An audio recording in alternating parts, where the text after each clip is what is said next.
Pessoal, vamos falar da situação lá na Ucrânia e dessa semana que vai ser uma semana muito importante no fronte diplomático. Vamos entender o que tem aí dos eventos dessa semana que vão acontecer. Essas notícias foram sugeridas por ANCAP UK, Dr. Felipe Alves e mais um monte de gente. Obrigado aí ao pessoal que sugeriu as notícias, obrigado a você que está assistindo o nosso vídeo. Se você gosta do nosso conteúdo, por favor, deixe o seu like e se inscreva aqui no canal, né? Bom, nós temos algumas notícias aqui do fronte de batalha, vamos dar aquela percorrida no fronte de batalha para ver o que está acontecendo de ontem para hoje. Adianto para vocês que não mudou muita coisa de forma qualitativa, mas continuam andando no mesmo sentido, ou seja, parece que os russos tomaram mais um pedaço de Severodonetsk. Tem gente dizendo que os ucranianos já iniciaram a retirada para Lysychansk, isso não está confirmado ainda. É algo que é possível de estar acontecendo, de fato. Esse mapa aqui não dá para você confiar na visão real dele. A gente já viu que tem outros mapas que mostram Metalkine já na mão dos russos. Em outros, os ucranianos ainda têm uma parte de Severodonetsk. Enfim, a batalha está correndo lá, é uma batalha muito dura. Severodonetsk é uma cidade importante, os ucranianos querem manter a cidade, mas se perderem não é uma tragédia muito grande, eles vão simplesmente recuar aqui para Lysychansk e manter a batalha aqui, manter a frente aqui com a proteção do rio Severodonetsk, né? Em outras regiões aqui do fronte não teve grandes alterações, houve tentativa de avanço aqui em Dolina, mas não conseguiram avançar. Aqui também eles estão presos pelo rio nesse lado de cá, mas aqui vocês sabem, eles já estão do lado de cá do rio, então não tem nenhuma barreira natural, né? Mas aqui existem eles já começam a pegar, aqui certamente já é a primeira linha de defesa de Sloviansk. Essa cidade é uma cidade muito importante na região de Donetsk e os ucranianos têm várias linhas de defesa aqui nesse caminho até Sloviansk, né? Pouco provável que os russos consigam avançar isso tudo. Se acontecer, vai ser bem mais lá para frente. Bom, aqui em Popasna houve muita batalha, os russos tentaram expandir aqui em vários locais, aqui, ó, dá para ver essas arminhas todas aqui. Foram várias batalhas que os russos tentaram avançar, mas não conseguiram em nenhuma delas. Todas elas foram contidas pelos ucranianos, né? Aqui em Kharkiv houve uma batalha que os ucranianos não conseguiram conter 100%. Em Ternova já mudou de mãos várias vezes, né? A gente já falou isso aqui. Os ucranianos chegaram até a borda aqui e parece que os russos conseguiram retomar Ternova. De novo, tem gente falando que tomaram só parcialmente, que não tomaram a cidade inteira, foi só parcial isso daqui. Aqui no mapa está mostrando toda a cidade para os russos, mas enfim, é aquela questão, não dá para a gente exigir muita precisão nisso daqui, a batalha está acontecendo nesse momento, então, enfim. O ponto aqui a gente já viu isso andar e voltar várias vezes, os russos tomaram, foi tudo invadido pelos russos, os ucranianos tomaram até a batalha, depois os russos tinham tomado de novo, os ucranianos retomaram Ternova e agora parece que os russos tomaram mais uma vez. Enfim, está em disputa essa região aqui. Isso aqui é uma informação de que um jato russo Su-34 foi abatido ontem, né? É sempre interessante aí derrubar esses aviões dos russos. Não temos nenhuma grande novidade aqui da região de Kherson, embora continuem, né, os esforços ucranianos, como a gente falou ontem aqui, em Chinohorivka e outras cidades aqui que os ucranianos têm avançado nessa região.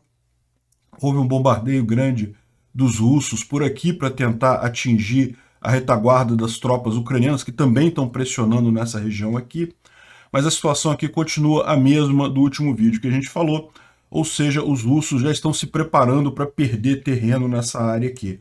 Já tem imagem deles cavando posições defensivas, trincheiras, um monte de coisas, se preparando realmente para perderem terreno nessa região aqui, né? O pessoal do Instituto para Estudo da Guerra, eles trazem algumas informações aqui, mas nenhuma novidade para a gente. A gente já tinha falado ontem sobre o fato dos russos estarem preparando o terceiro BTG dentro de um regimento, mas que isso não faria grandes diferenças, né? Ou seja, realmente é a tentativa dos russos de tirarem até o final usarem toda a força que eles têm neste momento. Inclusive foi isso que disse o Alexei Reznikov, que é o ministro da Defesa ucraniano. Ele deu uma entrevista para Economist e estava ressaltando exatamente isso. A Rússia está tentando criar um caos muito grande, fazer uma última força, uma ofensiva muito forte, justamente para tentar forçar a Ucrânia a fazer algum acordo, a fazer um cessar-fogo, a fazer alguma coisa assim, porque, como a gente já falou inúmeras vezes aqui, e eu repito e mantenho o que eu disse, os russos simplesmente não têm condições de manter essas áreas ocupadas. Eles precisariam manter o exército nelas o tempo todo para manter essa ocupação, e eles não têm como fazer isso economicamente. Seria simplesmente caro demais para eles manter as forças armadas mobilizadas esse tempo todo, continuamente, para poder manter essas posições. Então, inevitavelmente, em algum momento eles vão ter que retirar as forças armadas, e no que eles retirarem o grosso das forças armadas, as próprias forças territoriais da região não vão conseguir manter, os ucranianos conseguem retomar toda essa área. A única expectativa que os russos têm é conseguir fazer um cessar-fogo, como foi feito em 2015, né, em que a Crimeia ficou congelada e aqui a região de Donbás ficou congelada também. Para quem não lembra, naquela época, os russos aqui, em 2014, chegaram até Sloviansk, tinham toda essa parte aqui em domínio russo, os ucranianos retomaram tudo, e aí quando chegou aqui, aí fizeram o cessar-fogo, e aí que parou esse avanço ucraniano, essa contraofensiva ucraniana. Não tivessem feito o cessar-fogo naquela época, os ucranianos provavelmente teriam chegado até a fronteira aqui também, e se bobear teriam tomado a Crimeia também de volta, né? Enfim, essa é a expectativa dos russos, é isso que eles estão fazendo, mas olha só, não dá para subestimar isso também. Como eu falei, essas semanas vão ser umas semanas muito fortes. Junho, o mês de junho todo vai ser um mês muito pesado para a Ucrânia. Os russos vão ficar com muita força tentando jogar essa coisa para obter um cessar-fogo, né? Outra coisa que ele coloca aqui é a questão toda da desinformação russa e coisa e tal, que tem tido várias mensagens dizendo que vão convocar as mulheres e não sei o que lá, para lutar na linha de frente, e na verdade isso é tudo desinformação russa, é claro, né? É uma coisa que não tem muita lógica. Esse aviso aqui da inteligência britânica tem uma coisa interessante que ele fala aqui, é que a Batalha de Severodonetsk ainda está acontecendo, a gente sabe, e um dos resultados prováveis aqui é os russos tomarem essa região a oeste do rio Severodonetsk, mas o que eles lembram aqui é que estamos chegando numa situação que a Rússia, para continuar avançando, vai ter que fazer travessias de rio. E ela já tem provado que tem problemas em fazer isso. Vocês lembram? A gente falou aqui sobre a travessia lá feita em Bilororivka, em que foi destruído um batalhão inteiro dos russos. Facilmente eles tentaram 9 vezes atravessar o rio e não conseguiram. E isso é algo que vai acabar fazendo falta para os russos, né? Como você pode ver, existe uma grande parte da linha de batalha, da linha de frente, que está tomada, que está delimitada pelo rio. E aí, ou seja, se os russos forem fazer alguma coisa aqui, eles vão precisar fazer essa travessia. É aquilo que a gente fala o tempo todo, né? Imagina se os russos tivessem conseguido atravessar aqui em Bilororivka, tivessem feito aqui uma base da mesma forma que fizeram em Popasna, do lado de cá. Eles poderiam ter expandido aqui, seria muito mais complicado para os ucranianos manterem essa região. Os ucranianos provavelmente já teriam que ter saído daqui, né? Felizmente os russos não conseguem fazer essa operação coordenada, que é uma operação complexa de se fazer para atravessar um rio, não é uma coisa fácil. Não apenas você tem que ter os equipamentos de engenharia para fazer a ponte temporária, mas todo mundo sabe que a ponte temporária ela é frágil, ela é insegura. Então você tem que coordenar todas as suas forças para passar por um único ponto e já estabelecer uma linha de defesa no outro lado, uma linha forte para poder conter um contra-ataque do inimigo. Então não é uma coisa simples, principalmente pela necessidade de coordenação que isso exige, né? E os russos vão ter que começar a fazer isso daí, né? Bom, a gente falou de um monte de notícias meio ruins ali no mapa da frente de batalha, mas tem essa notícia aqui que não está confirmada sobre o avanço da Ucrânia nessa grande floresta que tem aqui próximo a Izio, né? Isso daqui é outra área que a gente já mostrou várias vezes, que isso aqui fica em disputa. Neste momento, os russos parecem estar controlando essa área, mas a gente já teve situação dos ucranianos conseguirem chegar aqui até bem perto de Izium, nessa área aqui. Agora, nota, essa área aqui é uma área muito grande, tá? A gente, olhando no mapa, a gente não tem a noção disso daqui, mas isso daqui é uma área muito grande. É uma área com florestas, com vegetação mais alta, então é muito bom para guerrilha, né? Para ataque de guerrilha, e que os ucranianos são muito bons nisso. Então, realmente é possível imaginar que eles tenham avançado nisso daqui. Tomado toda a área, como está mostrado aqui, eu não sei, mas certamente deslocado as tropas russas que estavam aqui de volta para Izium, é possível que eles tenham feito mesmo. Olha no Google Maps aqui com uma foto da região mesmo, dá para ver que tem muita floresta aqui. Essa região aqui no centro parece que é mais agricultura, mas aqui você tem muita floresta, principalmente aqui próximo ao rio, coisa e tal, nessa região aqui.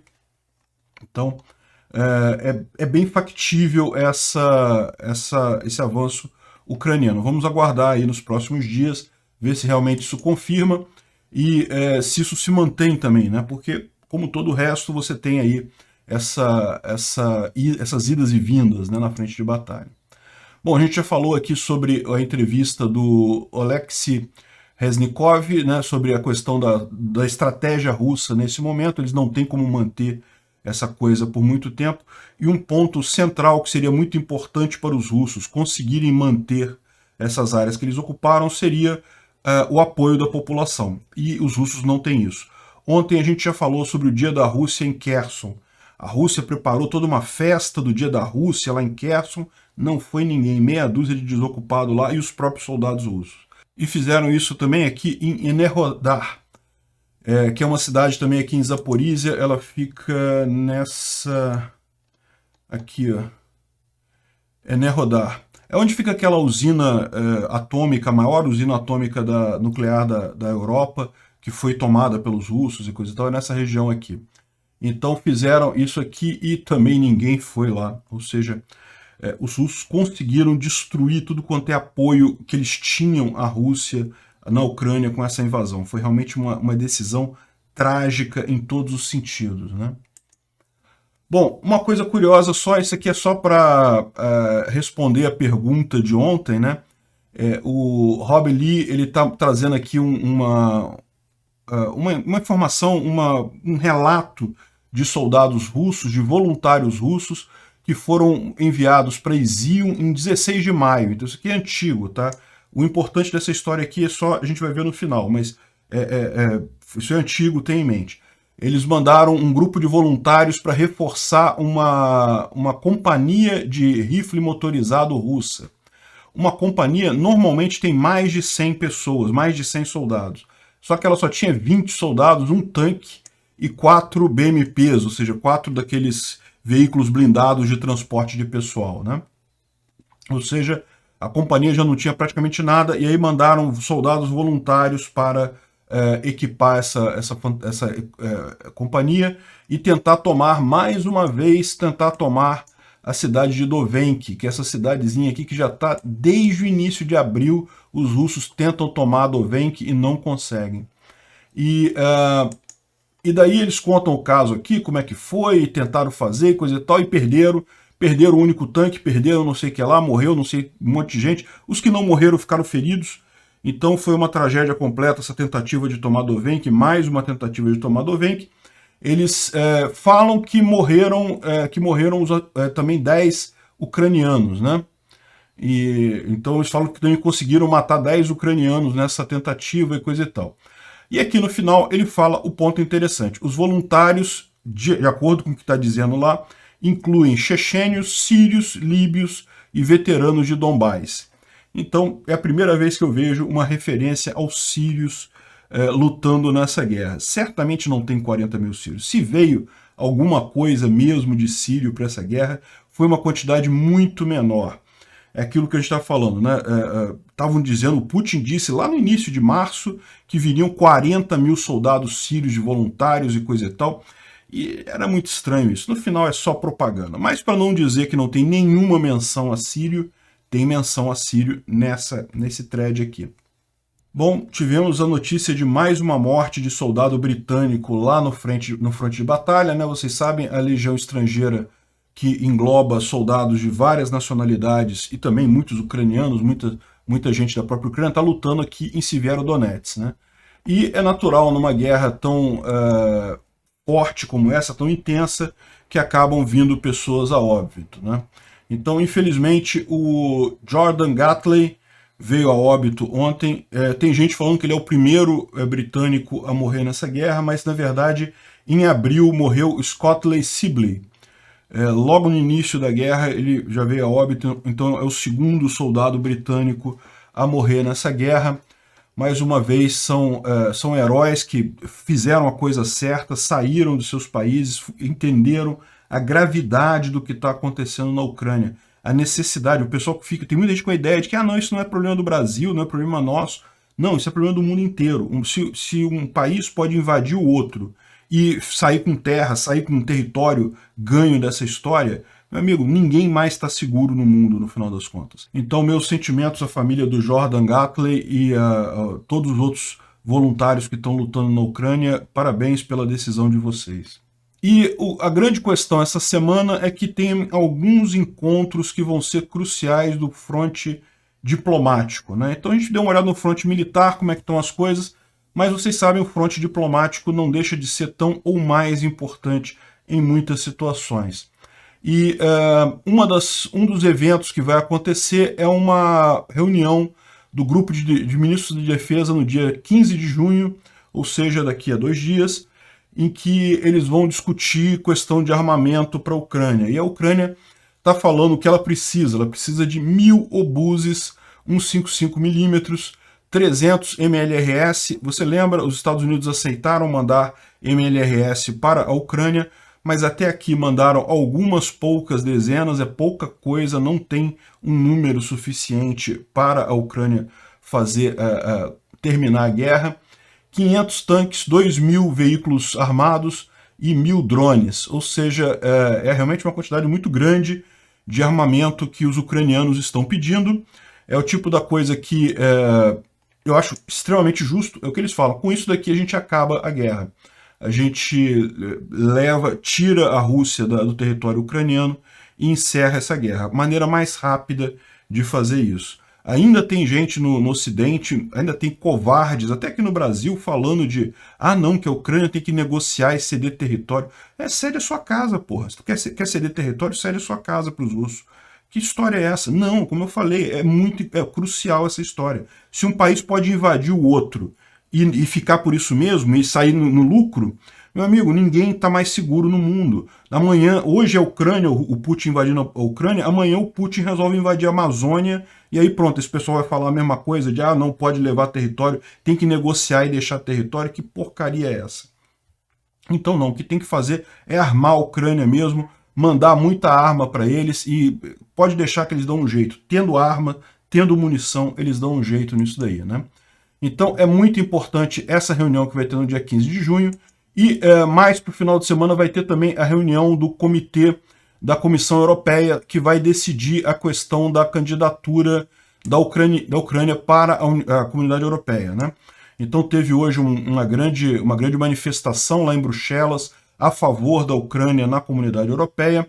A gente já falou sobre isso alguns dias atrás, vão ser, na verdade, a Ucrânia, a Moldóvia e a Geórgia, são os 3 países que fizeram o pedido de candidatura, e existe a expectativa que a Comissão Europeia ou realmente arrume uma forma rápida deles se tornarem candidatos, né, de entrarem no processo de entrada na Comunidade Europeia, ou forneça alguma alternativa, como, por exemplo, uma união diferente um pouco. Vamos ver o que sai dessa reunião essa semana também. Então, do ponto de vista diplomático, essa semana vai ser muito importante para a Ucrânia, né?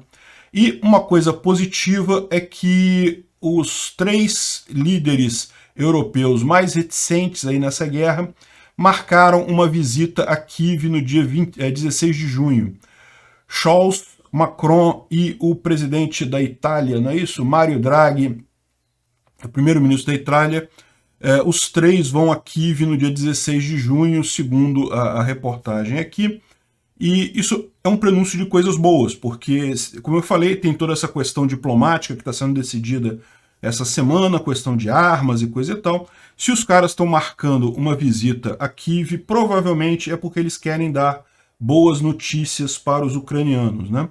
Vamos ver como é que a coisa caminha, mas tudo indica que o fato de eles estarem marcando essa visita é sinal de que esses importantes eventos que vão haver aqui ao longo dessa semana devem ser positivos para a Ucrânia. Bom, isso aqui é rapidinho só para chamar a atenção de um ponto. Parece que o pai do Moskva voltou a criticar os russos. Vocês lembram do caso do pai do Moskva, né? Um senhor que mora numa cidade do interior lá da Rússia, e o filho dele servia como recruta no Moskva e morreu. E daí ele criticava muito Putin, criticava um monte de gente, falava mal das Forças Armadas e coisa e tal. E parece que ele voltou a se pronunciar agora, ele tinha ficado meio quieto um tempo, voltou a falar agora nos mesmos tons, né, de oficiais ratos, muitos mortos, eles afogaram os feridos e não sei o que lá. E só quero lembrar aqui, eu fiz um vídeo que teve pouca visualização, infelizmente, lá no Visão Libertária, sobre a situação do Igor Strelkov, que é um militar russo que também critica pra caramba o exército russo. E no vídeo eu explico a lógica da oposição controlada que os russos usam. Então, provavelmente, o caso desse pai aqui é exatamente isso. O cara provavelmente é um agente do FSB e está fazendo oposição controlada. Qual que é a ideia? A ideia da oposição controlada é que a pessoa critica, um agente da FSB mesmo, faz as críticas que o povo teria vontade de fazer ao governo. A vantagem disso é que você tem controle sobre essa pessoa que está fazendo as críticas, então ela pode mudar de ideia, ela pode parar, ela pode falar de novo, conforme o interesse do governo, e ao mesmo tempo você meio que dá a impressão de que há oposição, de que as pessoas podem criticar o governo e coisa e tal. Então, é o que me parece ser muito próximo a esse caso aqui do pai do Moskva, parece ser isso bem claro, né? Bom, a gente já falou sobre o McDonald's que reabriu na Rússia, falamos isso já uns 4 dias atrás, né? Reabriu com nome novo e coisa e tal, e estão fazendo, dizem que vão fazer tudo igualzinho o McDonald's, vai ser até melhor, não sei o que lá, e coisa e tal, mas a gente sabe que isso é impossível, porque o McDonald's tem todo um esquema de distribuição de alimentos, de coisas próprias do McDonald's, ele não estando lá, eles não vão ter acesso a isso, vão ter que achar substituto. Não é que não possa ficar igualmente bom e coisa e tal, mas ser um McDonald's não vai ser. E outra coisa curiosa é que o símbolo que eles usaram para a loja do McDonald's lá, que é esse M estilizado, é o mesmo símbolo da Matos Mix, que é uma loja de alimento para animal em Portugal, né? Então, escolheram muito bem os russos. Bom, outra coisa que aconteceu aqui, a gente já falou também da questão do LADA básico que tem lá, mas essa reportagem aqui fala que a coisa é ainda pior, né? O valor do LADA Classic, que é aquele LADA Classic de crise, né? Que tirou um monte de coisa, a gente já falou sobre isso, mas também tirou vidros elétricos, retrovisores elétricos, direção hidráulica e computador de bordo, ou seja, não tem nada disso. Eu tinha entendido, é porque às vezes o que acontece? Quando eu li o original dessa notícia, eu li em russo traduzido. E daí quando traduz, é tradutor automático, eu não sei ler russo, o tradutor automático às vezes até corta algumas coisas e às vezes corta a negação, né? Então aparentemente foi esse o erro que aconteceu lá. Enfim, é uma versão realmente bastante depenada, não tem nada para conseguir vender, e mesmo assim, como a gente falou naquele vídeo, as vendas de carro na Rússia, mesmo com um preço mais baixo, caíram 80 e tantos %, é aquele negócio, né? Não tem jeito, eles não têm como sobreviver, vão voltar aos tempos da União Soviética na indústria automobilística de lá, né? Obrigado por assistir o vídeo até o final. Além de curtir, compartilhar e se inscrever no canal, considere se tornar patrocinador com valores a partir de R$ 1,99. Clique no botão Seja Membro abaixo para saber as condições e vantagens de patrocinar o canal. Mais informações sobre o nosso projeto, visite nossos sites indicados na tela.